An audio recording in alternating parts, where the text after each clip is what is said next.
The name of the module is Fisher-Neyman Factorization Theorem. In the last module, we have discussed the concept of sufficient statistic. We have seen that a statistic capital T will be sufficient for a parameter theta if the conditional distribution of the whole observation x given T is independent of theta. Now, in any problem there are infinitely many statistics, and to determine a sufficient statistic for a parameter theta, it is not possible to derive the conditional distribution of x given the statistics.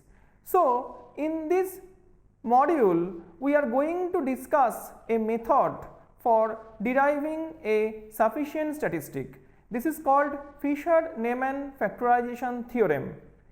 It helps us to determine whether a statistic is sufficient or not. Some examples will be discussed in this connection.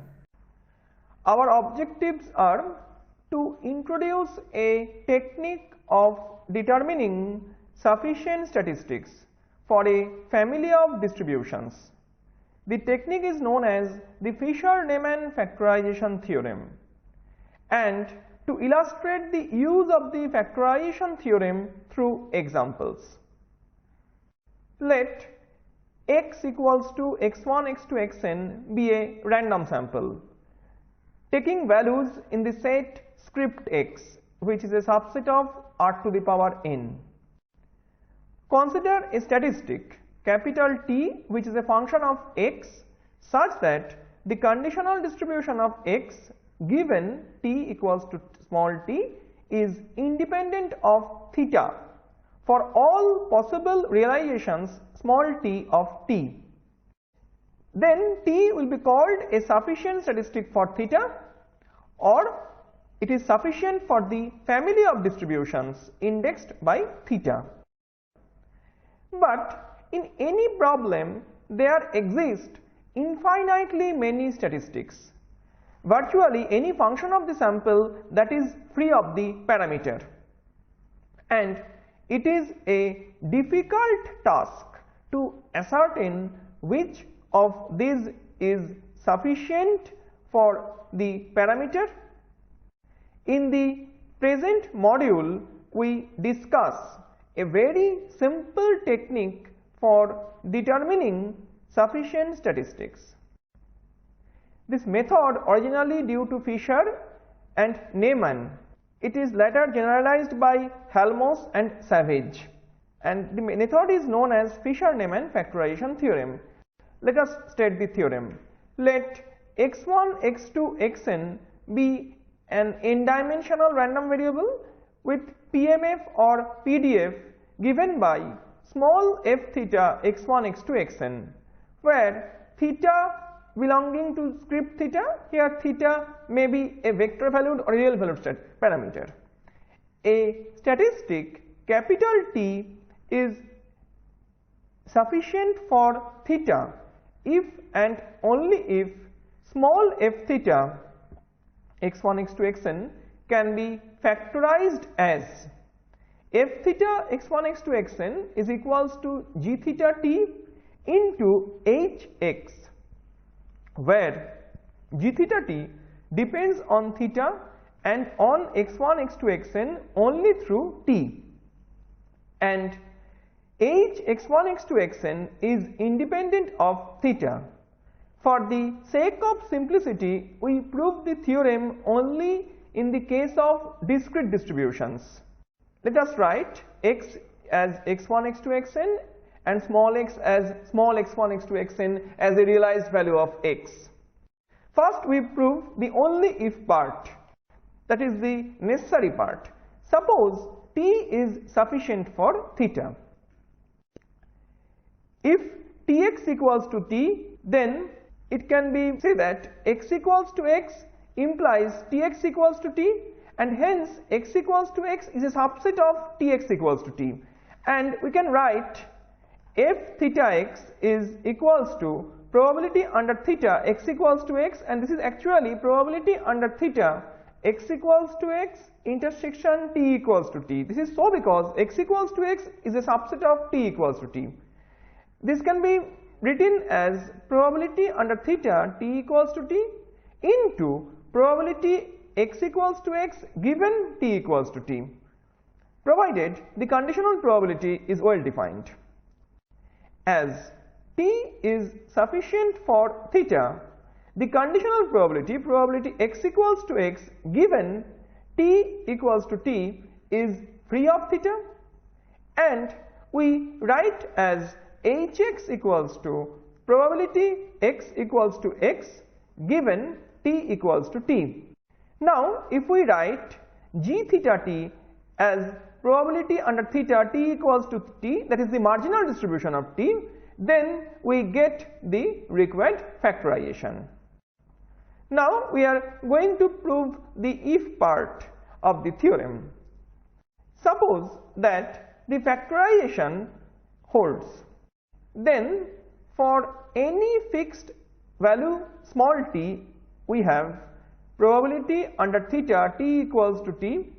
This is equals to summation over those small x for which tx equal to t, and in the summation that this is the probability x equals to x, that is we take summation over probability x equals to x and the summation is taken over set of all x for which tx equal to t. Now, probability x equals to x can be written as g theta tx into hx because here the factorization holds, and hence we get g theta t into summation over x such that tx equal to t in hx.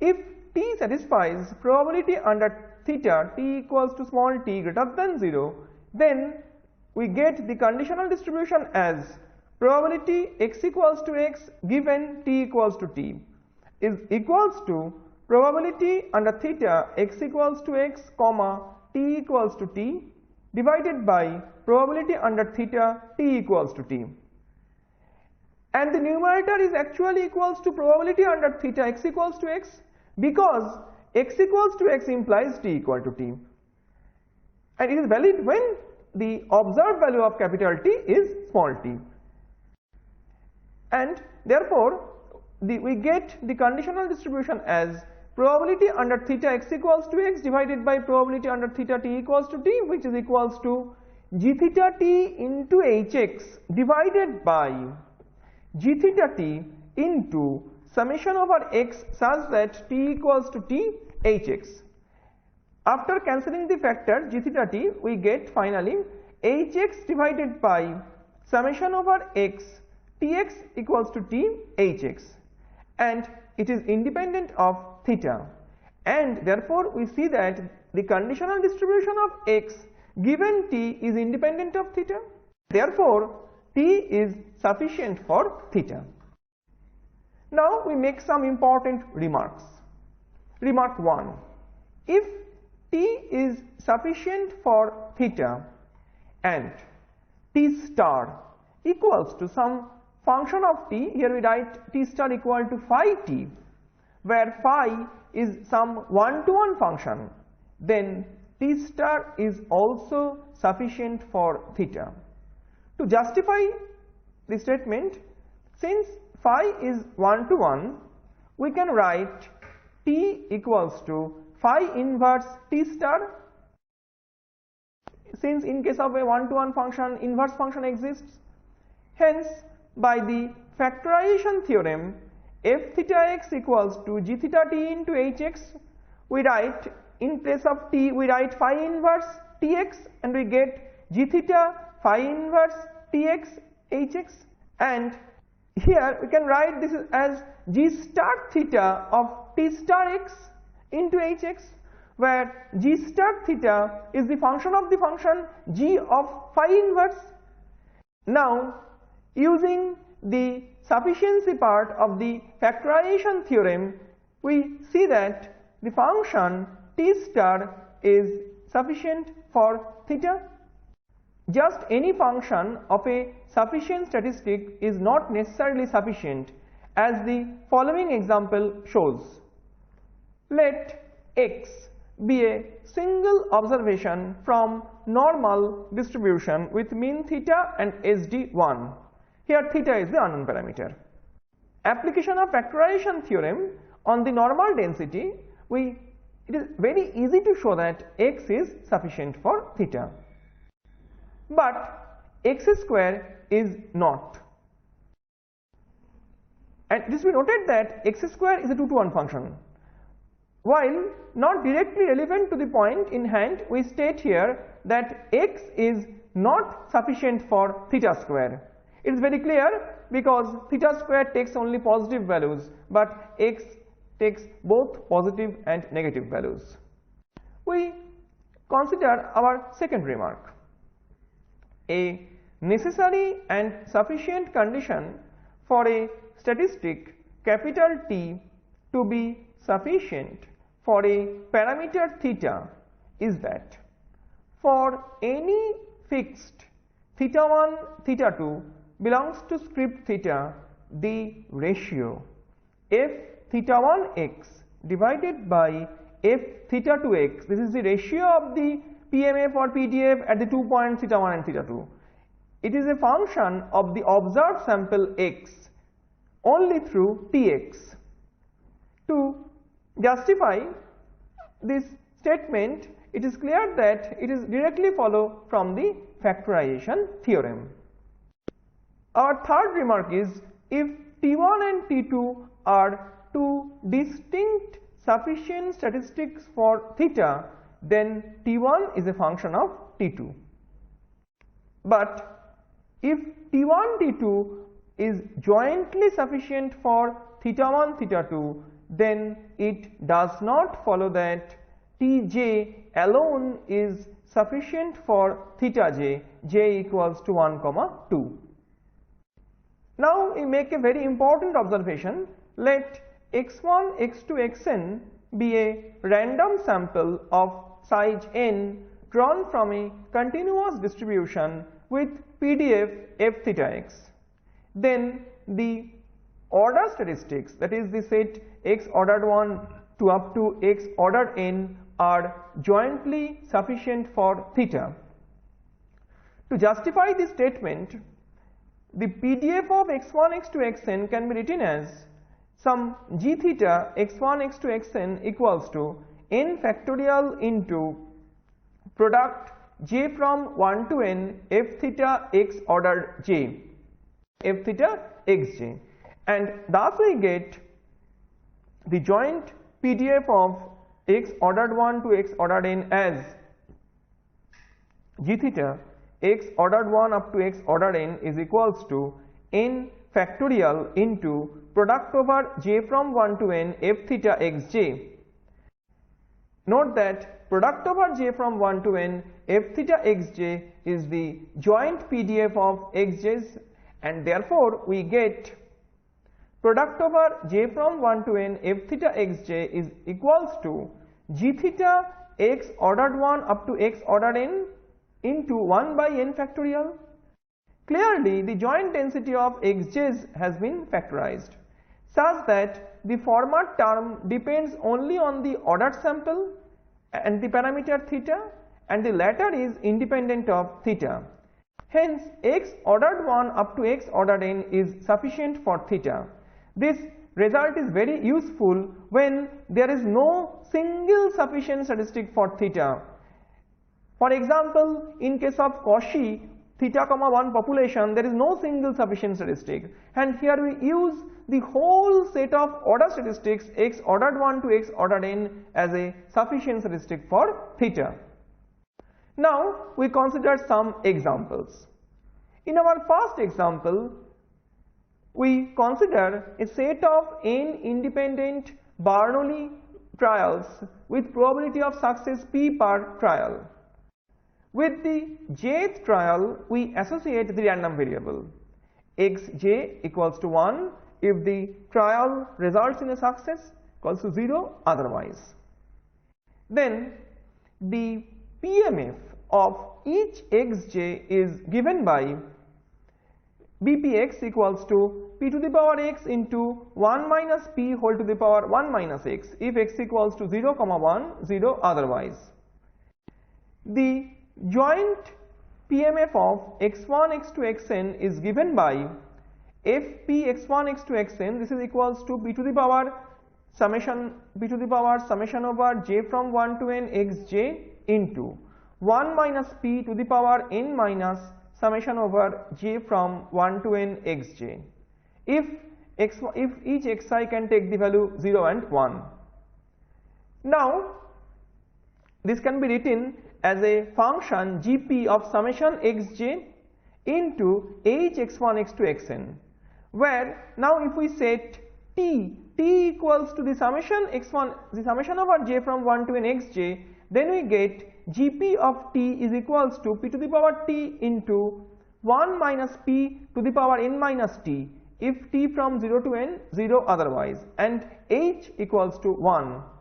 Hence we see that the joint PMF of x1, x2, xn is factorized into two parts. The first part gpt, here it depends on the parameter t and the original observations x1, x2, xn through the statistic t, and the second part h x1, x2, xn is independent of the parameter. Hence the summation j from 1 to n xj, which is the total number of successes in all n trials, is sufficient for the parameter p. We consider our second example. Let x1, x2, xn be n independent observations from a normal distribution with mean mu and variance sigma square. Here mu is unknown and sigma square is known. Then the PDF of each xi is given by 1 by root 2 pi sigma square into e to the power minus 1 by 2 sigma square x minus mu whole square. The joint density of x1, x2, xn is given by f mu x1, x2, xn. This is product over j from 1 to n, the marginal PDF of xj, and it boils down to 1 by sigma root 2 pi whole to the power n into e to the power minus 1 by 2 sigma square into summation over j from 1 to n xj minus mu whole square, where each xi belonging to real line. Now the joint density can be factorized as 1 by sigma root 2 pi to the power n into e to the power minus 1 by 2 sigma square into summation over j from 1 to n xj minus mu whole square. If we adjust xj minus x bar plus x bar minus mu, then we get e to the power minus n by 2 sigma square x bar minus mu whole square into e to the power minus 1 by 2 sigma square summation j from 1 to n xj minus x bar whole square into 1 by sigma root 2 pi to the power n.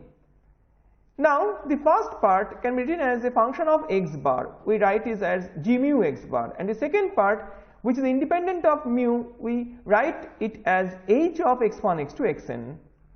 If we write t equals to x bar, then we get g mu t is equals to e to the power minus n by 2 sigma square into t minus mu whole square. Note that g mu t depends on the unknown parameter mu and the original observations x1, x2, xn only through t, and we write h x1, x2, xn as e to the power minus 1 by 2 sigma square summation j from 1 to n xj minus x bar square divided by sigma root 2 pi to the power n. hx is independent of the unknown parameter mu, and hence by factorization theorem x bar, which is 1 by n summation over j from 1 to n xj, is sufficient for mu when sigma square is known. Next we consider an example where x1, x2, xn are independent observations from a Poisson distribution with mean lambda where lambda is unknown. Then each xj has PMF e to the power minus lambda into lambda to the power x by x factorial if x equals to 0, 1, 2 dot dot dot 0 otherwise. The joint PMF of x1 x2 xn is f lambda x1 x2 xn is equals to product over j from 1 to n p lambda xj. This is equals to e to the power minus lambda into lambda to the power x1 plus x2 plus xn divided by product over j from 1 to n xj factorial if each xi can take the values 0, 1, 2 dot dot dot and is 0 otherwise. Now the joint PMF can be factorized as f lambda x1 x2 xn is equals to e to the power minus n lambda into lambda to the power summation j from 1 to n xj divided by product j from 1 to n xj factorial. The first part can be written as a function of summation xj and we write this as g lambda summation xj, and the second part is independent of lambda and we write it as h of x1 x2 xn. Now if we set t equals to summation j from 1 to n xj, then the first part can be written as a function of t, it is g lambda t.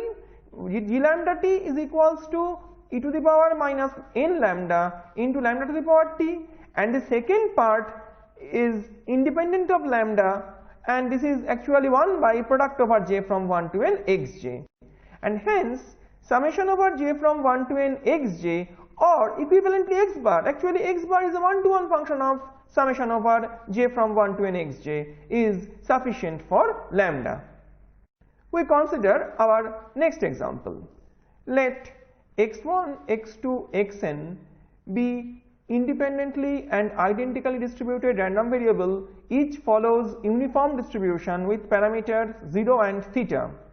Then each xj has PDF u theta x equals to 1 by theta if 0 less than equals to x less than equal to theta. We write here as the indicator function 1a as the indicator of the set A. Then the joint PDF of x1, x2, xn is given by f theta x1, x2, xn is equals to product over j from 1 to n u theta xj, and this is actually 1 by theta to the power n into I into 1 of x order n. Here it is 1 0 theta x order n is equals to 1 if x order n lying between 0 and theta, 0 otherwise. Here x order n is the maximum of x1, x2, xn. Therefore, the joint PDF can be written as f theta x1, x2, xn is equals to 1 by theta to the power n into the indicator function 1 0 theta x order n. The first part that means 1 by theta to the power n and 1 0 theta x order n can be written as a function of x order n. We write it as g theta x order n. Therefore, if we set t equals to x order n, then we get g theta t equals to 1 by theta to the power n into the indicator 1 0 theta t, and here we take h x1 x2 xn is equals to 1.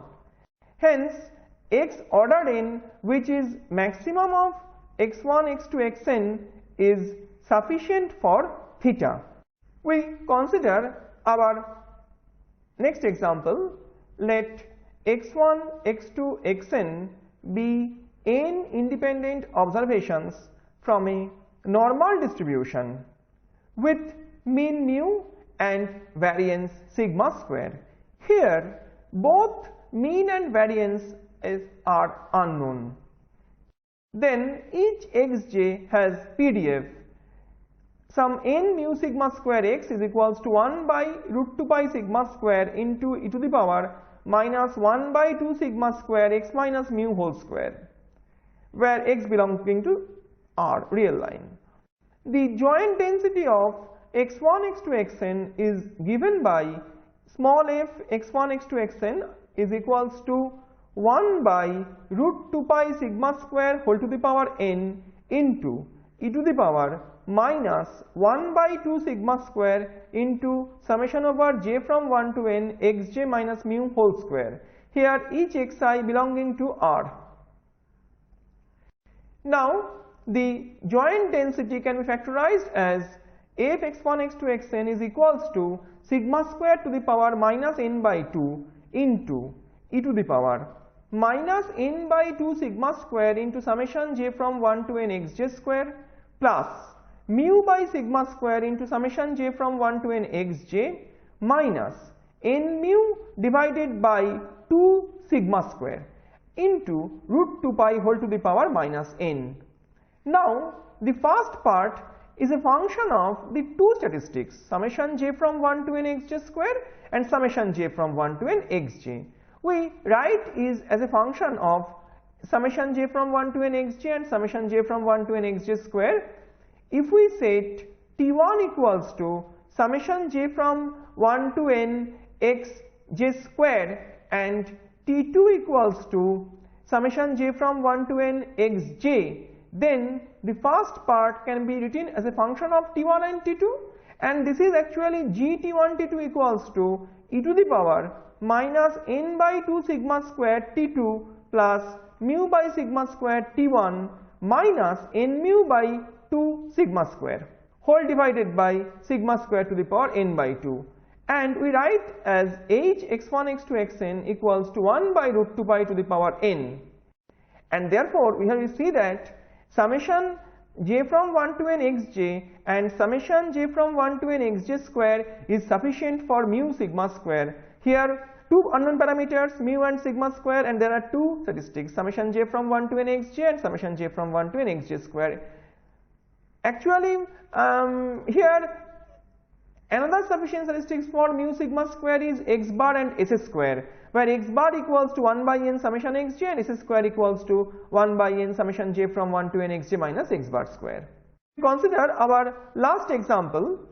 Suppose x1, x2, xn are independently and identically distributed random variable, each follows rectangular distribution with parameter theta and theta plus 1. Then each xj has PDF u theta x equals to 1 if theta less than equals to x less than equal to theta plus 1. We write it again as 1 theta theta plus 1 x, where 1 a denotes the indicator of the set A. Then the joint PDF of x1 x2 xn is f theta x1 x2 xn equals to product over j from 1 to n u theta xj. This is actually the product of two indicator functions. One is 1 theta infinity x ordered 1 and the other is minus infinity theta plus 1 x ordered n. Here x ordered n is the maximum of x1 x2 xn and x ordered 1 is the minimum of x1 x2 xn. It is very clear that if all observations xi is less than equal to theta plus 1, then maximum of x1 x2 xn is less than equal to theta plus 1, and if all observations xi's are greater than theta, then the minimum will be greater than theta. Hence, by factorization theorem, x ordered 1 and x ordered n is jointly sufficient for theta. In this example, we see that there is only a single parameter theta, but here there are jointly sufficient statistics x ordered 1 and x ordered n, which is sufficient for theta. In the present lecture, what we have seen that the Fisher-Neyman factorization theorem is very helpful in determining whether a statistic is sufficient or not. It tells us if a statistic T is sufficient for theta, then the joint PMF or PDF can be factorized in two parts. The first part depends on theta and on the observation x only through T, and the second part will be independent of theta. Another important fact that we have observed that there is no relationship between the number of unknown parameter and the number of sufficient statistics. The number of sufficient statistics may be equals to or it may be greater than or less than the number of unknown parameters.